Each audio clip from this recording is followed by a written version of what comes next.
Ngiyeka lento ngeke uze kungisize. Kumele ngiyenze lento. Ngimthembisile auntie.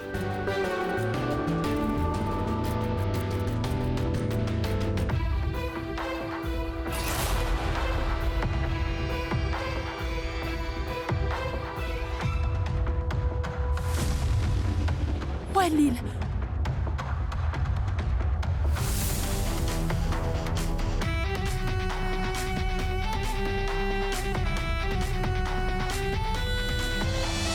Cha yinhle inkulumo yakho ndoda.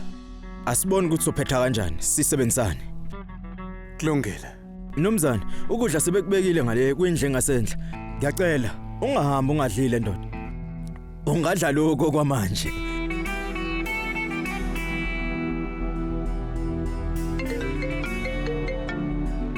Uxolo kuzofanele ngibambe lo ciki. Ya, hayi qhubeka.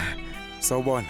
Sawubona Abiram unjani kodwa ungakwazi ukuthi uphuthumuze lapha ngokusheshsha. Engadini kwenzakaleni. Cha konke kuhamba kahle ngicela ukuthi nje uze la ngokusheshsha. Ma, ingabe kahle? Cha konke kuhamba kahle ngicela ukuthi nje uze la mntanami ngokusheshsha. Ngiyeza. Vishwa kuzomela ngihambe njengamanje. Ngakho kumele uthathe i-laptop ushiye ofisini usale.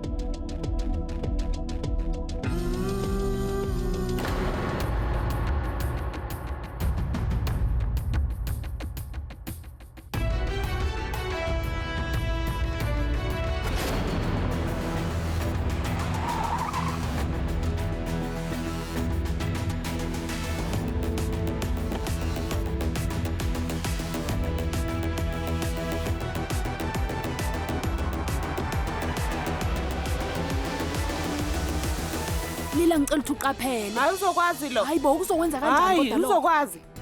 Hayi sekusela kancane uzoqeda manje nginesiqiniseko. Ungayenzi le yonto. Abiram. Nazoke yenza. Abiram. Lila-ke nazoke. Qhubeka wenza kahle. Lila sekusela nje uzungeze kanye. Hamba. Usuyaqeda manje. Abiram. Ma, yini kwenze njani? Indaba ungibize ngokuphuthuma ngaka. Ngiyajabula ukuthi ugcine usufikile.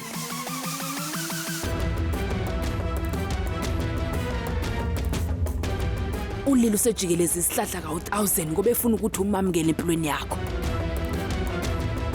Angawa nokuwa. Sekumele ukuthi umxolele manje.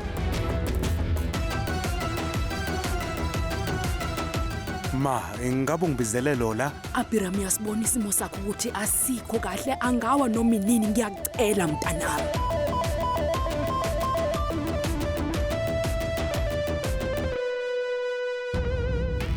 Ulilo ufaka umfutho omningi. Asethemba ukuthi umyeni wakhe uzomxolela. Umyeni wakhe uyaqhubeka nokuphoxeka. Ngokunjalo makube njalo. Ikona ozokwenza impilo yakho yonke.